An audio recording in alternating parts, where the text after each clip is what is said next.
करा है भाग 5, और भाग 5 का नाम क्या है? संघ सरकार। आई बात समझ में? अगर भाग 5 का अगर आपसे नाम पूछ रहे तो उसका नाम क्या है? संघ सरकार। अपन ने देखा था कि भाग 5 को कितने अध्याय में डिवाइड करा अपन ने? 5 अध्यायों में। पहला अध्याय का नाम क्या था? कार्यपालिका। दूसरा अध्याय का नाम क्या था? संसद। तीसरे अध्याय का नाम क्या था? राष्ट्रपति की विधायी शक्तियां। चौथा क्या था आपके? संघ की न्यायपालिका। और पांचवा क्या था आपके? कैग, भारत का नियंत्रक एवं महालेखा परीक्षक। अब अपन जो भाग 5 है, भाग 5 में से भी कौन सा अध्याय पढ़ रहे हैं? पहला अध्याय पढ़ रहे हैं। पहला अध्याय में अपन ने कल देखा कि कौन कौन आ रहा है? राष्ट्रपति, उपराष्ट्रपति, प्रधानमंत्री, मंत्रिमंडल और महान्यायवादी। ये महान्यायवादी कौन होता है? सरकारी वकील महान्यायवादी होता है। केंद्र सरकार के जितने भी जो केस लड़ता है, बड़े बड़े, कौन लड़ता है? महान्यायवादी लड़ता है। ठीक है। और अपन ने इस कार्यपालिका में से भी कल भाग 5 में क्या पढ़ना स्टार्ट करा है? राष्ट्रपति पढ़ना स्टार्ट करा है। ये बात समझ में आ गई थी आप लोगों को? तो ये चीज अपन ने कल पढ़ना स्टार्ट करी है। भाग 5 भाग 5 में अनुच्छेद कहां से कहां तक आते हैं? 52 से 151 तक आते हैं। 52 से 151 तक आते हैं। ठीक है। और जब अपन भाग 5 में राष्ट्रपति पढ़ेंगे तो राष्ट्रपति के अनुच्छेद कहां से आएंगे? 52 से 62 तक आएंगे। सही बात समझ में? और राष्ट्रपति में क्या है कि जो भारत का राष्ट्रपति है, या जो भारत के राष्ट्रपति का पद है, वो भारत में सबसे बड़ा संवैधानिक पद है। ये बात अपन ने कल बता दी थी। और जो भारत का राष्ट्रपति होता है वो भारत के राज्यों का प्रमुख भी होता है। ठीक है। तीसरा, जो राष्ट्रपति होता है वो भारत का प्रथम नागरिक होता है। कौन होता है? प्रथम नागरिक होता है। ठीक है। और जो राष्ट्रपति है वो कार्यपालिका का संवैधानिक प्रमुख होता है। जो केंद्र सरकार है और केंद्र सरकार के अंदर जो कार्यपालिका होती है, उस कार्यपालिका का जो संवैधानिक प्रमुख है वो कौन है? राष्ट्रपति है। यदि वास्तविक प्रमुख की बात की जाए तो केंद्र सरकार का वास्तविक कार्यकारी प्रमुख कौन होता है? तो प्रधानमंत्री होता है। सही बात समझ में? संवैधानिक प्रमुख कार्यकारी कौन होता है? राष्ट्रपति। और वास्तविक कार्यकारी प्रमुख कौन होता है? प्रधानमंत्री होता है। यहां तक की बात समझ में आ गई थी। और कल अपन ने देख भी लिया था कि जो भारत के राष्ट्रपति का पद है वो क्या है? ब्रिटेन से मिलता जुलता है। किससे? ब्रिटेन से मिलता जुलता है। ठीक है। तो राष्ट्रपति का पद अपन ने कहां से लिया है? ब्रिटेन से लिया। यहां तक की कल अपन ने बात समझ ली थी। फिर अपन अनुच्छेद 52 पढ़ा था। लेकिन अपने को ये भी पता है कि आर्टिकल 52 से अगर अपन शुरुआत करेंगे तो उसका संबंध किससे होगा? राष्ट्रपति से होगा। और अपन ने अनुच्छेद 52 में लिखा था कि भारत का एक क्या होगा? राष्ट्रपति होगा। भारत का एक राष्ट्रपति होगा। कौन सा अनुच्छेद में लिखा हुआ है? अनुच्छेद 52 में लिखा हुआ है।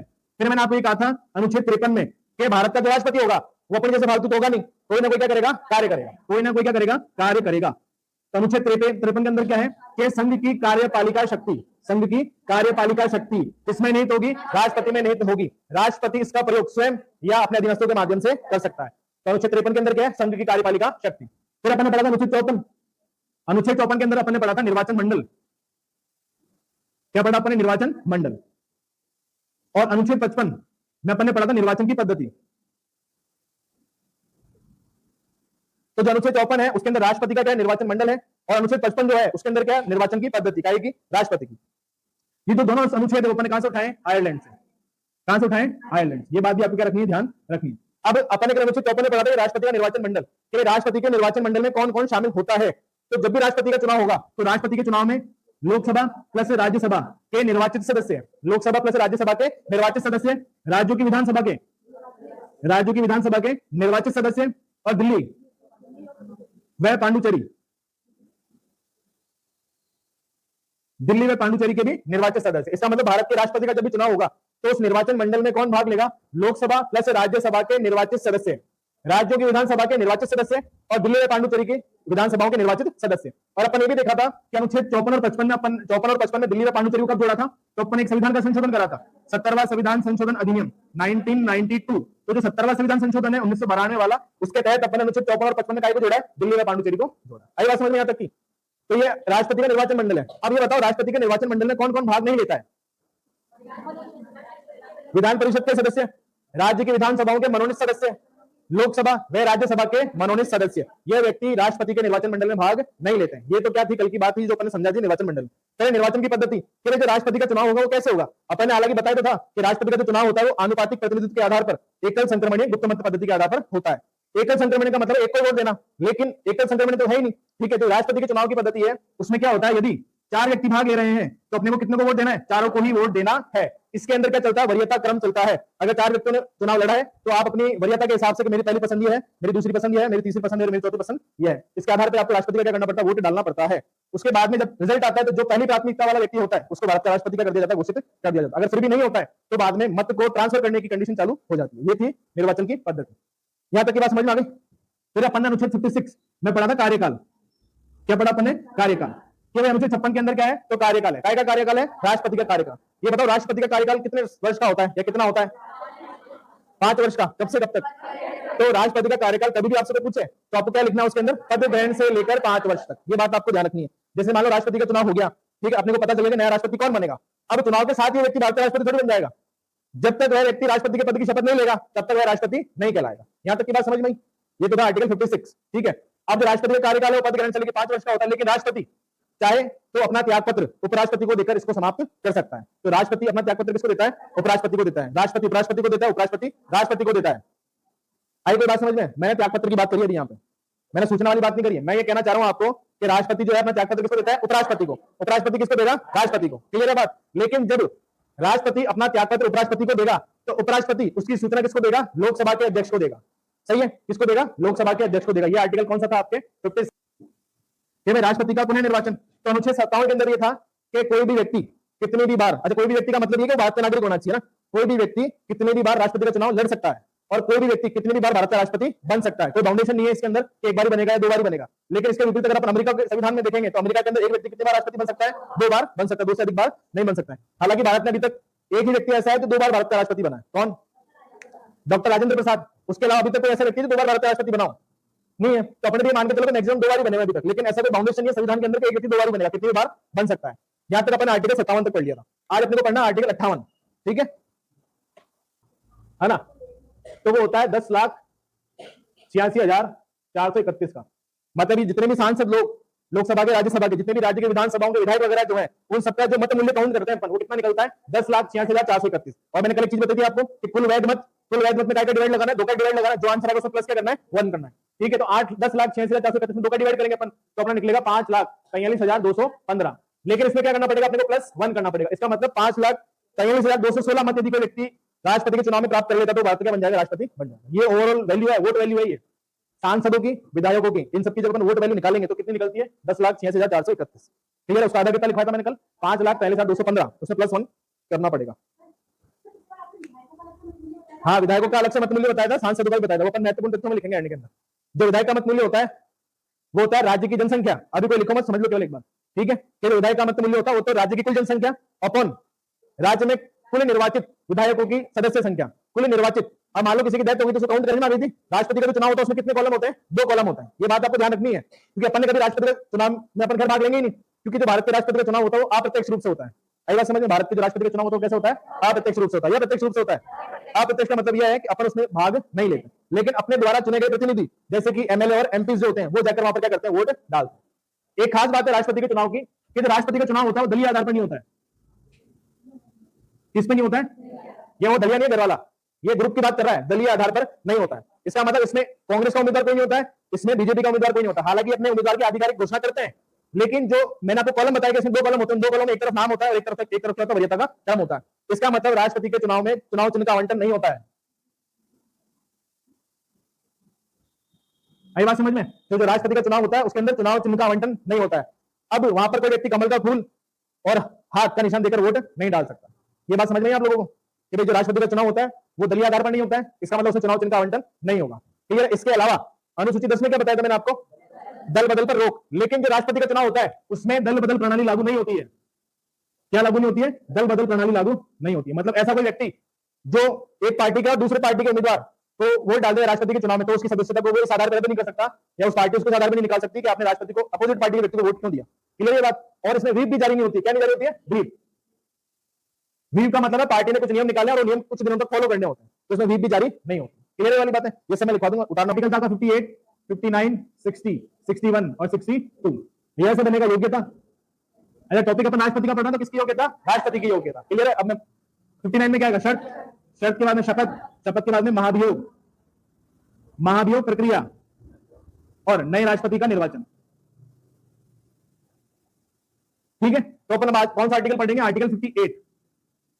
अब आर्टिकल 58 के अंदर क्या है? राष्ट्रपति की योग्यता कि भारत का राष्ट्रपति कौन बन सकता है। ठीक है। तो इसके अंदर कुछ बातें हैं जो आपको ध्यान रखनी है ना, जैसे कि भारत के राष्ट्रपति बनने की योग्यता क्या क्या होती है। तो पहली योग्यता, चाहे भारत के अंदर कोई से चुनाव लड़ो उसमें आयु तो बाद में आएगी, सबसे पहले क्या आएगी? भारत का नागरिक होना चाहिए। क्या होना चाहिए? भारत का नागरिक होना चाहिए। दूसरा, उसकी आयु कितने वर्ष की होनी चाहिए? 35 वर्ष की होनी चाहिए, न्यूनतम है ना। मतलब जिस व्यक्ति ने 35 वर्ष की आयु को पूर्ण कर लिया वो राष्ट्रपति का चुनाव लड़ सकता है, लेकिन इसकी बहुत सारी कंडीशन है, ऐसे नहीं लड़ सकता है ना कि अपन आप में से 35 साल का हो गया और वो कह रहा मैं राष्ट्रपति का चुनाव लड़ूंगा, है ना? तो लड़ सकते हैं अपन? आप लड़ सकते हो राष्ट्रपति का चुनाव? क्यों नहीं लड़ सकते बताओ? है लोकसभा का सदस्य नहीं बन सकते क्या? इसमें 50 अनुमोदक और 50 प्रस्तावक होते हैं, और वो अपने का मतलब है अनुमोदक और प्रस्तावक जो वो होते हैं 50-50 जो कोई ना कोई पार्टी के एमपीज होते हैं, है ना? वो समझते हैं अपन अब आगे ना। न्यूनतम आयु कितनी? 35 वर्ष। तीसरी है लोकसभा का सदस्य बनने की योग्यता रखता हूं, लोकसभा का सदस्य बनने की योग्यता रखता हूं। देखो लोकसभा का सदस्य बनने की योग्यता, लोकसभा का चुनाव तो वह व्यक्ति लड़ सकता है जिसकी आयु 25 वर्ष पूरी है। 25 वर्ष से लोकसभा का चुनाव लड़ने की आयु, 30 वर्ष है राज्यसभा की और 35 वर्ष है राष्ट्रपति की। इसको उल्टा आते तो उल्टा कर लेना, सीधा करो तो सीधा कर लेना। जैसे राष्ट्रपति का चुनाव लड़ने की न्यूनतम आयु कितनी है? 35 वर्ष। राज्यसभा का सदस्य बनने की न्यूनतम आयु 30 वर्ष और लोकसभा का सदस्य बनने की न्यूनतम आयु 25 वर्ष। लेकिन अपन ने तो बात कुछ और कह दी यहाँ पे कि लोकसभा का सदस्य बनने की योग्यता रखता हूं, लेकिन अपन यहाँ पे एक बात और लिखी है तो उसकी आयु कितनी होनी चाहिए? 35 वर्ष होनी चाहिए, जबकि लोकसभा में कितनी होती है? 25 वर्ष होती है। उसके अलावा जो व्यक्ति राष्ट्रपति का चुनाव लड़ना चाहता है उसके पास 50 अनुमोदक वह 50 प्रस्तावक होने चाहिए। और यही मेन चीज है कि हर कोई व्यक्ति क्या नहीं कर सकता, भारत के राष्ट्रपति का चुनाव नहीं लड़ सकता। क्लियर है बात कि उसके पास 50 अनुमोदक और 50 होने चाहिए प्रस्तावक होने चाहिए। अरे बात समझ में? जैसे इस बार राष्ट्रपति अपने द्रौपदी मुर्मू है ना, उनके अनुमोदक और प्रस्तावक कौन थे? तो उसमें मोदी जी भी थे और राजनाथ सिंह भी थे, ध्यान रखना। लेकिन कितने कितने होने चाहिए टोटल? 50-50। ये किसी न किसी पार्टी के सांसद होते हैं, ध्यान रखना ना। इसके अलावा आपको मतलब जो राष्ट्रपति का चुनाव लड़ रहा है वो, इसके अलावा जो व्यक्ति भारत के राष्ट्रपति का चुनाव लड़ना चाहता है उसको रिजर्व बैंक ऑफ इंडिया में रिजर्व बैंक ऑफ इंडिया में 15,000 रुपए, कितने? 15,000 रुपए जमानत के तौर पे, जमानत राशि के तौर पे, जमानत राशि के तौर पे क्या करवाने होते हैं? जमा करवाने होते हैं। क्लियर है बात? अब ये राशि उसको वापस मिलेगी जब तो रहेगी। तो यदि ऐसा कोई उम्मीदवार जिसने राष्ट्रपति का चुनाव लड़ा हो और जो कुल वैध मत पड़े उससे उसने 1/6 कम वोट प्राप्त करें, मतलब कोई ऐसा व्यक्ति जिसने राष्ट्रपति के चुनाव में 1/6 मत प्राप्त नहीं करें, उसकी जो 15,000 रुपए की राशि वो हो जाएगी, जब्त हो जाएगी। कई बार आपने गांव में सुना होगा अभी जमानत जब्त होगी, अगर समझ में? तो जमानत जब्त होने का मतलब ये होता है कि उस व्यक्ति ने मिनिमम जो वोट संख्या होती है वो प्राप्त नहीं करी है। क्लियर वाली बात? तो ऐसा तो मुश्किल से होगा, है ना, बहुत कम कंडीशंस में होता है ऐसा। तो ये वाली चीजें, लेकिन जो अपन ने बताई योग्यता के अंदर कि राष्ट्रपति का चुनाव लड़ने की योग्यता क्या? भारत का नागरिक होना चाहिए। इसके अलावा एक चीज और है, एक तो है व्यक्ति जो मूल रूप से भारत का नागरिक है, मूल रूप से मतलब जन्म ही यहाँ पर लिया, माता पिता भी यहीं के, लेकिन यदि कोई व्यक्ति प्राकृतिक रूप से, कैसे प्राकृतिक रूप से भारत की नागरिकता प्राप्त करता है, यदि कोई ऐसा व्यक्ति है जिसने प्राकृतिक रूप से भारत की नागरिकता प्राप्त करी है, वह भी भारत में राष्ट्रपति का चुनाव लड़ सकता है। क्या कर सकता है? चुनाव लड़ सकता है। यह बात बड़ी ध्यान देने वाली है, इस बात को आप ध्यान में रखना कि अपन हमेशा ये बोलते हैं कि योग्यता क्या है? भारत का नागरिक होना चाहिए, तो भारत का नागरिक तो होना चाहिए, बहुत अच्छी बात है, लेकिन ऐसा कोई व्यक्ति जिसने प्राकृतिक रूप से भारत की नागरिकता प्राप्त करी है वह भी भारत में राष्ट्रपति का चुनाव लड़ सकता है। और इसके अपोजिट अमेरिका के अंदर, अमेरिका में वह व्यक्ति ही चुनाव लड़ सकता है जो अमेरिका का मूल नागरिक है। अगर वहां पर किसी ने प्राकृतिक रूप से अमेरिका की नागरिकता ली है तो वहां पर चुनाव नहीं लड़ सकता है, लेकिन उसका उल्टा कहां है? भारत में, कि भारत का नागरिक है, बहुत अच्छी बात है, लेकिन ऐसा कोई व्यक्ति जिसने प्राकृतिक रूप से भारत की नागरिकता हासिल करी वो भी क्या चुनाव लड़ सकता है? राष्ट्रपति का चुनाव लड़ सकता है। क्लियर वाली बात? देखो आर्टिकल 58 ऊपर से तो नहीं जा रही कोई बात, शर्तें है ना। इसमें पहली शर्त आती है वह कोई लाभ का पद धारण नहीं करेगा, कि ऐसा व्यक्ति जो राष्ट्रपति बन जाएगा वो क्या नहीं कर सकता? लाभ का पद धारण नहीं करेगा। ठीक है, लाभ का पद आप ये भी समझ सकते हो कि यदि कोई व्यक्ति सरकारी नौकरी पर है और उसको राष्ट्रपति का चुनाव लड़ना है तो राष्ट्रपति का चुनाव लड़ने से पहले उसको नौकरी छोड़नी पड़ेगी, फिर क्या करना पड़ेगा? इस्तीफा देना पड़ेगा, फिर संबंधित डिपार्टमेंट से एनओसी लेकर वो जो पर्चा भरेगा उसके अंदर उसको लगानी पड़ेगी, तब जाकर वो लाभ का पद नहीं कहलाएगा। ठीक है, दूसरा, वह व्यक्ति लोकसभा प्लस राज्यसभा या राज्य की विधानसभाओं का, राज्य की विधानसभा का सदस्य नहीं होना चाहिए। कैसा व्यक्ति जो लोकसभा या फिर राज्यसभा या फिर राज्य की विधानसभा में क्या है? सदस्य है, तो वो नहीं होना चाहिए। ठीक है, लेकिन अगर ऐसा कोई व्यक्ति होता भी है, जैसे मैंने आपको कल बताया कि आपकी 3rd ग्रेड में नौकरी लगी हुई है और आप क्या पेपर देने गए? 2nd ग्रेड का पेपर देने गए, तो आप पेपर देने से पहले 3rd ग्रेड की नौकरी छोड़ दोगे क्या? कोई नहीं छोड़ेगा। क्यों? जरूर थोड़ी आपकी नौकरी लगेगी 2nd ग्रेड में। तो इसमें भी ऐसा ही है, यदि कोई व्यक्ति लोकसभा और राज्यसभा या राज्य की विधानसभा का सदस्य होता भी है और राष्ट्रपति का चुनाव लड़ भी लेता है, लड़ सकता है, कोई दिक्कत नहीं, लाभ के पद नहीं है। अगर लड़ लेता है और जीत जाता है तो शपथ ग्रहण करने से पूर्व उसको, कौन सा, लोकसभा का सांसद हो या राज्यसभा का सांसद हो या राज्य के अंदर क्या हो, विधायक हो, तो उसको शपथ ग्रहण करने से पहले क्या करना पड़ेगा? वह पद छोड़ना पड़ेगा। ये बात क्लियर हो गई? ऐसा कोई व्यक्ति तो राज्यसभा का सदस्य है, लोकसभा का सदस्य है या राज्य की विधानसभा का सदस्य है, यदि ऐसा कोई व्यक्ति राष्ट्रपति निर्वाचित हो भी जाता है तो शपथ ग्रहण करने से पूर्व उसको यह पद छोड़ना पड़ेगा। एक योग्यता तो यह हो गई, सॉरी शर्त हो गई है ना। अब लिखना मत, मैं लिखवा दूंगा आगे ना। अब क्या है जो राष्ट्रपति है, राष्ट्रपति को जो राष्ट्रपति भवन मिलेगा, किसको? राष्ट्रपति को जो राष्ट्रपति भवन मिलेगा वो बिना किसी किराए के उपलब्ध होगा। ये शर्त में है, ध्यान रखना। क्लियर है बात कि भाई आर्टिकल 59 में क्या क्या चीजें आती हैं, तो ये चीज भी आती है कि राष्ट्रपति को जो राष्ट्रपति भवन मिलेगा, क्योंकि राष्ट्रपति अगर जब राष्ट्रपति बन जाएगा तो पड़ोसी घर पे गया तो उसके वेतन, भत्ते, वह उपलब्धियां, वेतन भत्ते उपलब्धियों में कमी नहीं की जा सकती है। आई बात समझ में? जैसे मान लो भारत का राष्ट्रपति निर्वाचित होगा कोई व्यक्ति और निर्वाचित होते समय उसकी तनख्वाह थी महीने की 5 लाख रुपए। अब उसके 5 साल का कार्यकाल है, उसी 5 साल के कार्यकाल के दौरान वो जो उसकी महीने की तनख्वाह है 5 लाख रुपए, वो कम नहीं हो सकती है। आई बात समझ में? बढ़ सकती है लेकिन कम नहीं होगी। अच्छा, जो भारत में राष्ट्रपति को वेतन मिलता है वो मिलता है प्रतिमाह 5 लाख रुपए। कितने मिलता है? प्रतिमाह 5 लाख रुपए मिलता है। तो 5 साल बाद में जब रिटायरमेंट होगा उसको पेंशन कितनी मिलेगी? जो उसके आखिरी महीने की तनख्वाह होगी ना उसका 50% उसको मिलेगी, पेंशन मिलेगी। आई बात समझ में? 5 लाख रुपए तनख्वाह है, मान लो आखिरी महीने की तनख्वाह भी कितनी है? 5 लाख रुपए। तो ऐसी स्थिति में उसको पेंशन कितनी मिलेगी? 50%, जो भी उसकी आखिरी महीने की तनख्वाह उसकी।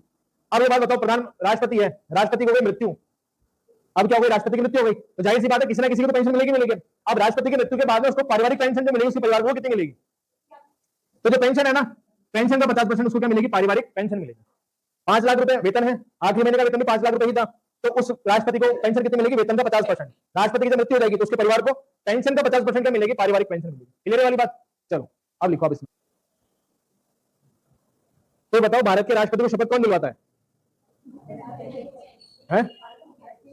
देखो, भारत के राष्ट्रपति को जो शपथ दिलवाता है वो दिलवाता है भारत का सीजीआई। सीजीआई मतलब भारत का मुख्य न्यायाधीश, चीफ जस्टिस ऑफ इंडिया। ठीक है, भारत के राष्ट्रपति को शपथ कौन दिलवाता है? सीजीआई। अगर सीजीआई है ही नहीं तो कौन दिलवाएगा? अब सीजीआई के बाद में जो वरिष्ठतम न्यायाधीश होगा, कौन होगा? वरिष्ठतम न्यायाधीश। वो क्या दिलवाएगा? राष्ट्रपति के पद की शपथ दिलवाएगा। भारत के राष्ट्रपति को शपथ कौन दिलवाता है? भारत का मुख्य न्यायाधीश। अगर मुख्य न्यायाधीश नहीं है तो शपथ कौन दिलवाता है? वरिष्ठतम न्यायाधीश। अगर वरिष्ठतम न्यायाधीश भी नहीं है तो इनके बाद में जो दूसरी प्रायोरिटी पे वरिष्ठतम न्यायाधीश आ रहा है वो शपथ दिलवाएगा। ये क्रम चलता रहेगा ऐसा आगे से आगे। हाँ, आयु के हिसाब से, आयु नहीं चलता वरिष्ठतम का मतलब आयु इससे पहले से फिक्स रहता है। मतलब आज अपने को पता है आज के 7 साल बाद तक भारत के सीजीआई कौन कौन बनेंगे, कोलेजियम पद्धति से बनते हैं, और कौन कौन बनेंगे पता है अपने को आज के 7 साल बाद तक के कौन कौन बनेंगे। ठीक है, तो सीजीआई तो बहुत अच्छी बात है, सीजीआई नहीं है तो उनसे वरिष्ठ जो है वो, अगर वो नहीं तो उनके बाद में सेकंड नंबर की प्रायोरिटी कौन रहता है? तो वो शपथ दिलवाएगा। ऐसे क्रम में अगर वो भी उपस्थित नहीं है तो तीसरे नंबर वाला जाएगा। अनुच्छेद 60 के अंदर क्या? राष्ट्रपति के पद की शपथ ऑब्लिक प्रतिज्ञान। क्या है? प्रतिज्ञान। अब शपथ और प्रतिज्ञान में क्या अंतर होता है ये बता दो आप मेरे को। शपथ और प्रतिज्ञान में क्या अंतर होता है? क्या है? जो ईश्वर में आस्था रखता है, लेकिन कई लोग ऐसे जो नास्तिक होते हैं वो व्यक्ति ये कि बोलेगा मैं ईश्वर की शपथ लेता हूं की। तो जो व्यक्ति ईश्वर में आस्था रखता है वह क्या लेता है? शपथ लेता है। और वह व्यक्ति जो नास्तिक है, ठीक है, और संविधान को सर्वोपरि मानता है, तो वो क्या लेता है? प्रतिज्ञान लेता है। जैसे मोदी जी क्या बोलते हैं? मैं ईश्वर की शपथ लेता हूं कि नरेंद्र दामोदर दास मोदी श्रद्धापूर्वक भारत के राष्ट्रपति, मैंने अभी राष्ट्रपति बना दिया, ध्यान रखना, वो क्या है? प्रधानमंत्री है। भारत के राष्ट्रपति के पद की शपथ लेता हूं कि मैं भारत और विधि का 61 के अंदर है महाभियोग प्रक्रिया। महाभियोग प्रक्रिया, ठीक है, ये महाभियोग प्रक्रिया समझना कि भाई महाभियोग प्रक्रिया क्या होती है। राष्ट्रपति को हटाने के लिए किस शब्द का प्रयोग किया जाता है? महाभियोग शब्द का प्रयोग किया जाता है। ठीक है, राष्ट्रपति पर महाभियोग कब लाया जा सकता है? जब वह संविधान का क्या कर ले? अतिक्रमण कर ले। लेकिन अगर राष्ट्रपति प्रधानमंत्री के कहे अनुसार कार्य नहीं कर रहा है तो ऐसी स्थिति में भी महाभियोग लेकर आ सकते हैं। किसमें? राष्ट्रपति। ठीक है, तो आप समझो कि भारत के राष्ट्रपति पर महाभियोग कैसे लाया जाता है। देखो, जो महाभियोग लाया जाएगा भारत के राष्ट्रपति पर दोनों सदनों में से किसी एक सदन में लाया जा सकता है। जैसे मान लो संसद के 2 सदन है, कौन कौन से? लोकसभा और राज्यसभा। ये संसद के 2 सदन है। अगर आप चाहो तो राष्ट्रपति पर लोकसभा से भी महाभियोग लेकर आ सकते हो, और अगर आप चाहो तो राज्यसभा से भी राष्ट्रपति पर क्या लेकर आ सकते हो? महाभियोग लेकर आ सकते हो। लेकिन जब भी राष्ट्रपति पर आप महाभियोग लेकर आओगे उससे 14 दिन पूर्व क्या दोगे? सूचना। क्या देनी पड़ेगी? सूचना। अगर आपने 14 दिन पूर्व सूचना नहीं दी है तो ऐसा आप नहीं कर सकते हो, महाभियोग नहीं लेकर आ सकते हो। आई बात समझ में? जैसे आज तुम्हें मेरे को हटाना है, बाद में आप कहां से लेकर आ सकते हो? लोकसभा से भी लेकर आ सकते हो और राज्यसभा से भी लेकर आ सकते हो। राष्ट्रपति को हटाने का जो महाभियोग की प्रक्रिया किसी भी सदन से शुरू हो सकती है। जब ये प्रस्ताव लाया जाएगा तो 1/4 सदस्य द्वारा लाया जाएगा। कितने सदस्यों द्वारा? 1/4 सदस्य द्वारा। ठीक है, और जब 1/4 सदस्य द्वारा प्रस्ताव लाया जाएगा, जैसे मान लो लोकसभा से लेकर आए, कितने सदस्य लेकर आए? 1/4, तो इसको 2/3 सदस्य, 2/3 सदस्य क्या कर देने चाहिए? इसको पारित कर देने चाहिए। ठीक है, लोकसभा से लेकर आए, लोकसभा के 1/4 सदस्य लेकर आए और इन्होंने पारित कर दिया 2/3 से। जब लोकसभा इसको 2/3 से पारित कर देगा तो ये कहां पर जाएगा? राज्यसभा। कहां जाएगा? राज्यसभा। जब तक ये महाभियोग प्रक्रिया राज्यसभा में है तो जो पहला सदन है वो तो करता है इसका विचार। क्या करता है? विचार करता है। और जो दूसरा सदन है वो क्या करता है? इसकी जांच। क्या करता है? जांच करता है। अब जब दूसरा सदन इसकी जांच कर रहा होता है तो राष्ट्रपति स्वयं उपस्थित होकर या अपने अधीनस्थ के माध्यम से या अपने वकील के माध्यम से क्या कर सकता है, अपना पक्ष रख सकता है। ये बात ध्यान रखना। आई बात समझ में? लोकसभा से लाए, 1/4 सदस्य 2/3 से पारित कर दिया, ये सदन इस पर विचार करेगा, ठीक है, दूसरा सदन इसकी जांच करेगा। इस बीच में जब तक ये 2/3 बहुमत से पारित नहीं हो जाता है, उससे पहले राष्ट्रपति स्वयं उपस्थित होकर या अपने वकील के माध्यम से या किसी के माध्यम से अपना पक्ष रख सकता है। यदि राज्यसभा भी इसको 2/3 बहुमत से पारित कर देती है, क्या कर देती है, 2/3 बहुमत से पारित कर देती है, तो राष्ट्रपति अपने पद से हटा हुआ माना जाएगा, हटा हुआ माना जाएगा। ये बात किस किस के चुनाव में भाग लिया था, जैसे कि लोकसभा के निर्वाचित सदस्यों ने भाग लिया, राज्यसभा के निर्वाचित सदस्यों ने भाग लिया, तो जब राष्ट्रपति पर महाभियोग लेकर आएंगे तो लोकसभा के निर्वाचित सदस्य तो भाग लेंगे, इसमें मनोनीत सदस्य भी भाग ले सकते हैं। ये बात समझ में कुछ क्या समझाना चाह रहा हूं कि जब राष्ट्रपति का चुनाव हुआ था तो राष्ट्रपति के चुनाव में संसद के मनोनीत सदस्यों ने भाग नहीं लिया था, लेकिन जब राष्ट्रपति को हटाने की बारी आई तो राष्ट्रपति को हटाने के लिए कौन क्या कर सकते हैं, मनोनीत सदस्य भी उसमें भाग ले सकते हैं। अब वो व्यक्ति भी भाग ले सकता है जिसने राष्ट्रपति के चुनाव में भाग नहीं लिया था, लेकिन वो सदस्य का होना चाहिए, लोकसभा का या फिर राज्यसभा का। लोकसभा का कोई ऐसा सदस्य है या राज्यसभा का कोई ऐसा सदस्य है जिसने राष्ट्रपति के चुनाव में भाग लिया ही नहीं, मान लो वोटिंग डालने ही नहीं गया, तो वह व्यक्ति राष्ट्रपति को हटाने की प्रक्रिया में भाग ले सकता है। आई बात समझ में? उस समय राष्ट्रपति यह नहीं कह सकता है इस व्यक्ति ने तो मेरे चुनाव में भाग लिया ही नहीं और ये मेरे को हटाने की प्रक्रिया में क्या भाग ले रहा है। तो बात समझ में, क्या समझ में नहीं है?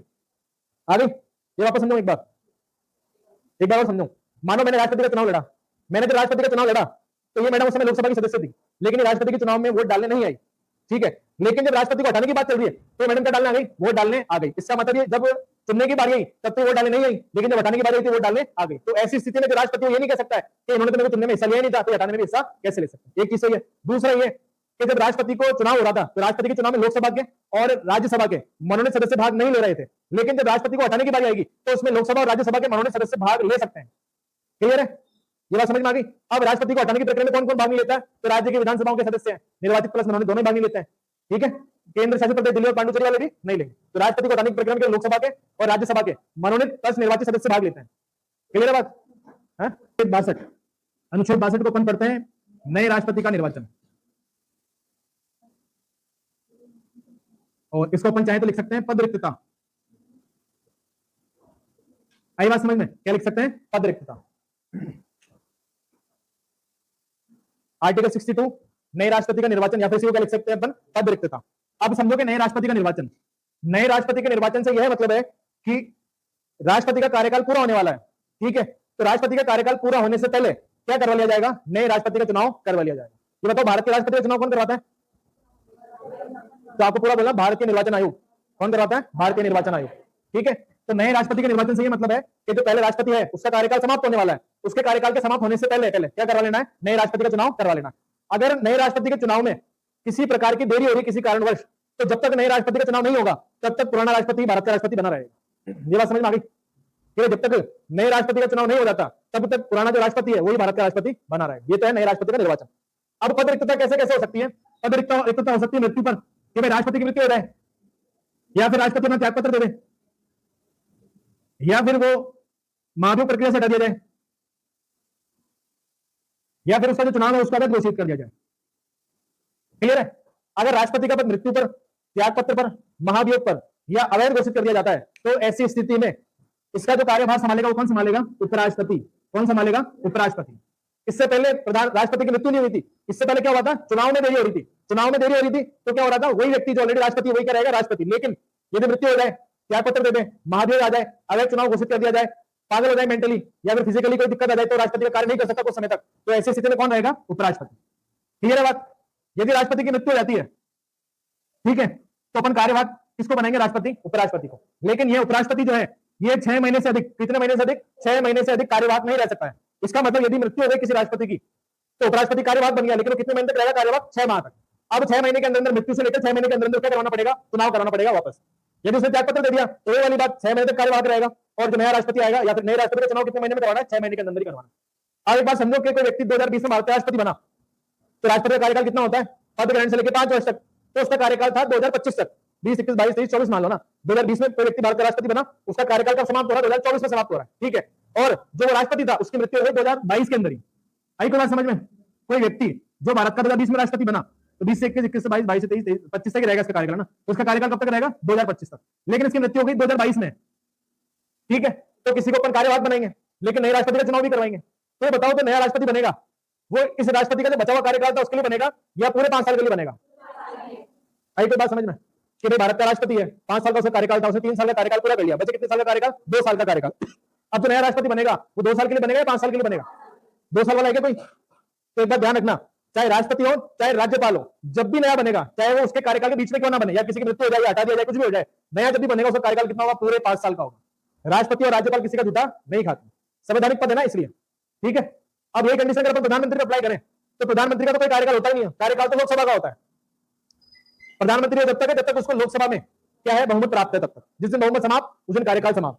कोई ये नहीं कह सकता कि भारत के प्रधानमंत्री का कार्यकाल 5 साल का होता है। अपन ये कह सकते हैं भारत के राष्ट्रपति का कार्यकाल 5 साल का होता है, पद ग्रहण से लेकर 5 साल का होता है। लेकिन जब भी अपन प्रधानमंत्री पढ़ेंगे तो वहां पर लिखेगा अपन पद ग्रहण से लेकर राष्ट्रपति के प्रसाद पर्यंत तक। ठीक है, ये वाली बात ध्यान रखना। तो यदि कोई व्यक्ति भारत का प्रधानमंत्री है, उसका कार्यकाल 3 साल का पूरा हो गया और उसने पद छोड़ दिया है, तो जो नया प्रधानमंत्री बनेगा वो कितने साल के लिए बनेगा? 5 साल के लिए बनेगा या बचे कार्यकाल के लिए बनेगा? तो अभी भी मैंने कहा आपको कि प्रधानमंत्री का कोई कार्यकाल होता है, लेकिन लोकसभा का कार्यकाल होता है। लोकसभा कार्यकाल होता है 5 साल का। तो राष्ट्रपति तो जब भी बनेगा नया, तो कितने साल का बनेगा? 5 साल का, पूरे कार्यकाल के लिए। लेकिन अगर प्रधानमंत्री बनता है कोई या कोई मुख्यमंत्री बनता है, तो किसके लिए बनेगा? बचे हुए कार्यकाल के लिए बनेगा। ये बात समझ में आ गई? दोनों चीजें, ये बहुत टिपिकल चीज है, एग्जाम के अंदर आएगी तब। ऐसा होता भी है तो तुम सोचते रहोगे ऐसा होता भी है क्या?